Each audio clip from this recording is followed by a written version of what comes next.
Shrek, el logro que no sabíamos que necesitábamos. En una época donde Disney reinaba como el monopolio de los sueños, donde los príncipes azules eran rubios, altos y con la sonrisa de chicle Strident por la que muchos pagan, apareció un ogro verde, malhumorado, con una bellísima cara de camote que vivía en un pantano lleno de lodo, gases tóxicos, caca y porquería. Shrek irrumpió pateando la puertecita de madera de su baño en el 2001. No solo como una película animada, sino como un fenómeno cultural. Mientras Disney nos decía, cree que tus sueños se volverán realidad mágicamente. o Espera tirada a que te rescaten. Shrek nos decía, cree en ti mismo, aunque huelas a cebolla, tengas las axilas húmedas y vivas con un burro parlanchín con la voz de Derbez. Que nunca han visto cómo un burro vuela. Pero no se dejen engañar, no. Shrek no solo era una película para niños, era una bellísima sátira con una mágica crítica social. Era una precisa y suave bofetada con mano ogresca a todo lo que Disney nos había vendido como ideal. Y por eso Shrek no es solo la cebolla rancia que unió a la humanidad entera. No, Shrek es arte, es cine, es la metáfora humanizada de nuestra generación, el origen del ogro y la venganza contra Disney. ¿Quién no llegó a odiar a Disney por su romantización del amor y la vida? Y cuando crecieron se dieron cuenta que nada de eso era verdad. ¿Quién no pensó que al final todos tus problemas económicos y emocionales se solucionarían automáticamente porque un hombre rubio con mandíbula cuadrada te dijo, te amo? ¿Quién no creció pensando que los animalitos del bosque te ayudarían con la limpieza, cuando en la vida real los gatos apenas si se dignan a mirarte y los pajaritos solo te cagan el coche? ¿Quién no pensó que era romántico dejar tu vida y a tu familia por un tipo que solamente usa mallas push-up? Exacto. Yo, por ejemplo, no. Pero para eso llegó Shrek, para patear todas las enseñanzas con las que crecimos. Pero para que esto sucediera, primero hubo alguien al que tuvieron que patearle todos sus sueños e ilusiones: Jeffrey Katzenberg. Eva, ¿quién es ese señor? ¿Por qué su apellido suena a canción de Rammstein? ¿Ustedes creen? Jeffrey Katzenberg. Katzenberg. Katzenberg. Bueno, para saber quién es Katzenberg, primero hay que volver a los 90s, cuando todos estábamos enojados con Rose porque no le compartió a Jack de su puertecita de madera flotante. No, es mía. Sí que por Rose. No, güey, dame chance. No cabías, pero nunca te dejaré ir, Jack. Nunca te dejaré ir, excepto ahora. ¡Mua! Jamás lo superaré. Durante esa época, Katzenberg era el zar de Disney. Como presidente de Walt Disney Studios, supervisó mágicas obras como La Pequeña Sirenita, La Bella y la Bestia, Aladdin, El Rey León, etc. En números y prestigio, Disney volvió a la cima, y Katzenberg se veía y se sentía como creador de ese milagro industrial. Y como en todas las historias, todo iba perfecto, hasta que ya no. El punto de quiebre llegó en abril de 1994, cuando fallece Frank Wells, la mano derecha del CEO de Disney. Con ese puesto vacío, Katzenberg pensó que naturalmente y después de tanto exitazo, era su turno para ascender. Pero pues como todos sabemos, la vida es como un viaje en combi. Nunca sabes si llegarás a tu destino o terminarás siendo asaltado. Y pues a Katzenberg le tocó el asalto. Le robaron todos sus sueños, ilusiones y esperanzas cuando supo que no ocuparía el puesto. Fue entonces que decidió abandonar Disney, mientras se repetía a sí mismo: podrás ser un berrinchudo profesional, un coleccionista de rencores, pero jamás serás el número 2. Y así fue como a finales de 1994, Katzenberg se asoció con Steven Spielberg para fundar DreamWorks. Nace Shrek. ¿Fue Shrek una venganza anti-Disney? Él decía que no. Guiño, guiño. Pero todos sabíamos que sí. Bueno, nosotros no, porque todavía estábamos chiquitos y nos comíamos los mocos, pero todos los demás sí sabían. Porque seamos honestos, ver a un ogro verde pedorreándose sobre los cuentos de hadas, con príncipes ridículos y estúpidos, De cabellera ideal.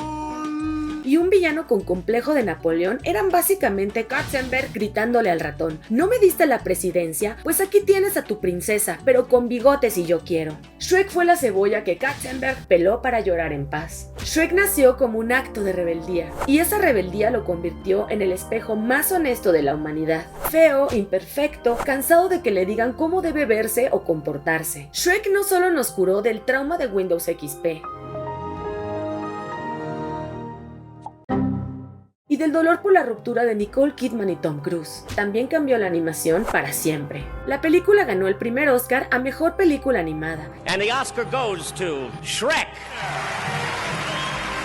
Recaudó casi $500 millones y lanzó a Disney de su torre de marfil.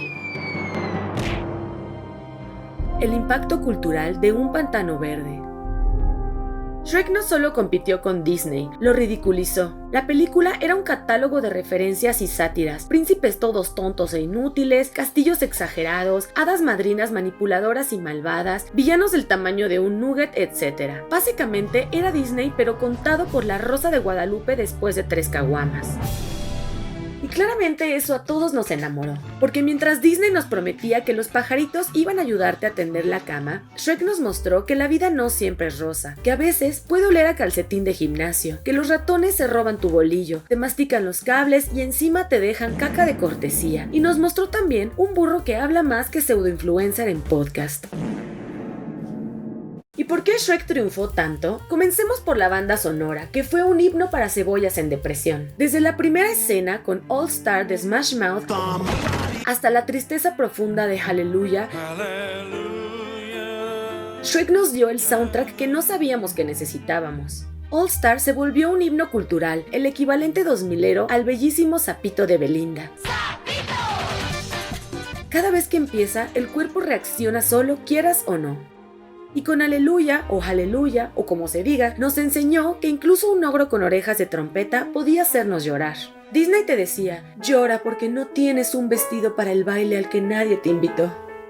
Pero Shrek te decía, llora porque el amor es raro y porque la vida como las cebollas a veces apesta. Otro punto a su favor fue el humor, ese poderoso doble sentido que los niños no entendíamos hasta hoy. Aunque vive con 7 varones, no es chica fácil. Ay, así, en la orejita. Ay, vamos, nena, móntate en mi silla y te doy un aventón. ¡Burro! Y después con ella se quiere acostar. ¡No! Shrek cree que así es como Lord Farquaad quiere superar su complejito. Para mí que debe tener apenas una. Shrek fue pionero en meter chistes de adultos disfrazados de humor infantil. Los niños reían porque Burro hablaba mucho, mientras los papás reían porque entendían las referencias escondidas. Y los abuelitos, los abuelitos se quedaban dormidos en las salas como siempre. Chistes como cuando llegan al castillo de Lord Farquaad. ¿Y el tamaño será para compensar algún otro complejo? Eso fue un disparo directo a los complejos de masculinidad. un chiste que ningún niño entendió, pero todos los adultos rieron como si hubieran visto en su mente a su ex comprarse una camioneta enorme. Disney jamás haría ese tipo de insinuaciones, pero Shrek sí, y encima con la cara más inocente del mundo. Ese humor de doble filo convirtió a Shrek en un fenómeno intergeneracional. Todos encontraban algo, los niños reían, los adultos se burlaban de Disney y los adolescentes empezaban a hacer memes en foros con conexión de 56 kilobytes. Shrek no solamente fue cine, fue internet. El ogro verde se convirtió en meme eterno, en el mero somebody. En videos editados en YouTube, en playeras y en fiestas temáticas enteras dedicadas a él. Mientras Disney seguía sacando princesas con vestidos brillantes, Shrek se transformaba en culto, en convención. De hecho, Shrek Fest existe, y sí, hay gente disfrazada de cebolla gigante.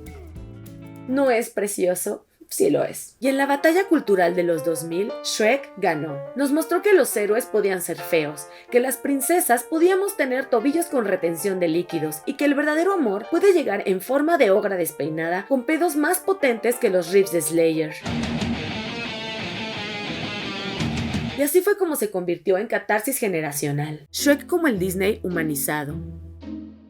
Disney nos había vendido durante décadas la misma fórmula, pero llegó Shrek y se cuestionó, ¿qué pasaría si el príncipe azul es un ogro panzón antisocial y la princesa se tira pedos como mortero, obteniendo así una historia más humana que cualquier cuento de hadas? ¿Por qué? Porque las princesas no siempre son Barbie. Fiona es la anti-Blancanieves. Mientras Blancanieves tenía 7 enanos como roomies, Fiona estaba encerrada en una torre con la gastritis acumulada de 15 años. Disney nos decía, esta princesa es una frágil Dulcinea en peligro. Pero Shrek nos dijo, esta princesa está mamadísima y le parte su madre a Robin Hood. Y ahí todos entendimos. Vaya, las princesas también pueden tener chamorros de pozole, estar mamadísimas y ser amadas. También nos enseñó que los príncipes no siempre son perfectos. En Disney, los príncipes siempre parecen salidos de un casting de Calvin Klein, altos, guapos y con la mandíbula más cuadrada que una caja de cornflakes. Shrek, en cambio, nos dio un héroe que huele a caca, que se baña cada equinoccio de primavera y que en vez de caballo blanco tiene un burro amorfo y moscas de mascota. Y aún así, él gana. Ese fue el verdadero mensaje, descubrir que el amor verdadero no siempre llega en un bellísimo corcel blanco. A veces llega en un suru tuneado con luces neón, escuchando a los temerarios y con toda la disposición de llevarte por unos ricos taquitos al pastor y amarte con toda sinceridad. También nos mostró a Lord Farquaad, la masculinidad tóxica animada. El único monstruo aquí eres tú. Lord Farquaad era básicamente el reflejo de todos los jefes tóxicos del mundo corporativo. Pequeño de estatura, pero grande en complejos. Disney te daba villanos elegantes, Jafar, Úrsula, Maléfica, pero Shrek te dio a un señor con cara de político de 45 centímetros y corte de cabello de señora que vende Herbalife. Si Disney era fantasía, Shrek era sátira política pura.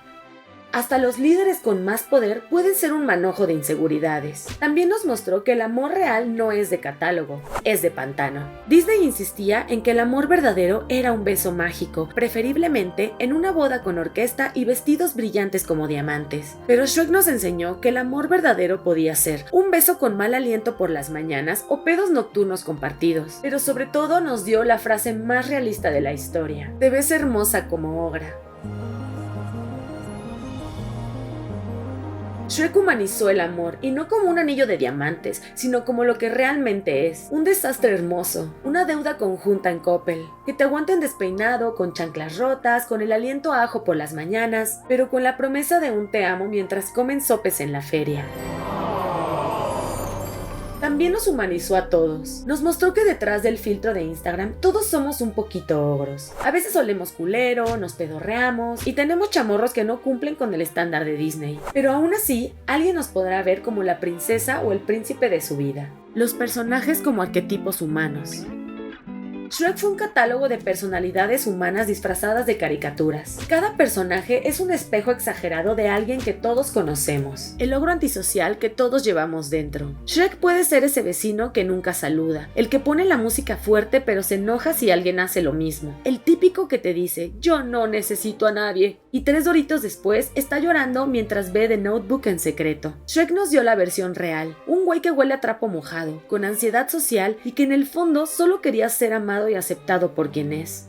Burro, el amigo castroso. Todos tenemos un burro en la vida. Ese amigo que no se calla nunca, que te manda 40 notas de voz seguidas, 231 TikToks y que te acompaña hasta el baño por si te pasa algo. Burro representa a esa persona que no sabe el significado de espacio personal, pero al mismo tiempo es el que te hace reír cuando estás en el fondo del abismo, cuando necesitas esa mano que te ayude a seguir echándole ganas, mientras sabes que tú harías lo mismo por él. Fiona es el recordatorio de que ninguna relación sobrevive solamente con filtros de Instagram. Ella tenía toda la pinta de princesa de catálogo, pero cuando entraba en confianza, eructaba como camionero, destrozaba malhechores y para la cena se echaba unas crujientes ratas. Fiona fue la primer princesa que mostró lo que pasa después del "y vivieron felices por siempre". Ya saben, los granos, los malos ratos, las dificultades, los calzones rotos, pero siempre con apoyo mutuo. Lo hermoso de Fiona es que no solo era una princesa, era una mujer con carácter, con humor ácido y con la capacidad de salvarse sola. Disney la hubiera escondido, pero Shrek la celebró. Cada personaje de Shrek es alguien en la vida real. La magia del pantano es que aunque son exagerados, todos nos vimos reflejado en alguno. El legado inmortal del ogro. Shrek fue un antes y un después en la cultura pop. Lo que comenzó como la venganza pasivo-agresiva más grande de un ejecutivo despechado, terminó siendo patrimonio cultural de la humanidad. Y la saga se estiró más que chicle de feria. Fue tan exitoso que no solo se quedó en una película. Tuvimos Shrek 2, una joya absoluta de la historia del cine, y esto no es debatible. Tuvimos Shrek 3, pero igual la vimos.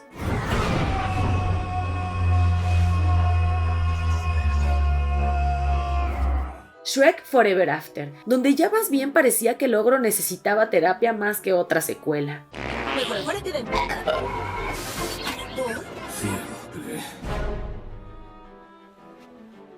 Terapia lo mínimo, amigo. Tuvimos hasta spin-offs como El gato con botas que terminó robándose el show y teniendo su propio multiverso, etcétera, etcétera, etcétera. Shrek se convirtió en ese amigo que dice ya me voy en la peda, pero se queda 3 horas más bailando cumbias y pidiendo otra ronda. Finalmente Shrek trascendió lo animado y se volvió filosofía. Nos enseñó que todos tenemos capas como las cebollas, que la belleza está en aceptar los defectos y que el amor verdadero puede sobrevivir a todos los pedos literal y metafóricamente. Disney nos prometía finales perfectos. Shrek nos dio la verdad, que la vida a veces es un pantano lleno de caca, pero si tienes a alguien que te acompañe con sinceridad, entonces ya ganaste. El legado de Shrek es eterno, porque humanizó los cuentos de hadas y los bajó del pedestal al lodo. Al final Shrek no es solo el ogro del pantano, es la metáfora de nuestra generación. A veces medio mensos, imperfectos, llenos de traumas, sin bañarnos los domingos, pero siempre con la esperanza de que alguien nos vea como su Fiona. Y así entre eruptos, cebollas y pantanos, Shrek pasó de ser una simple parodia a convertirse en la epopeya animada más honesta de nuestra era. Puede que nunca hayas ido a Disney, puede que nunca hayas montado un corcel blanco,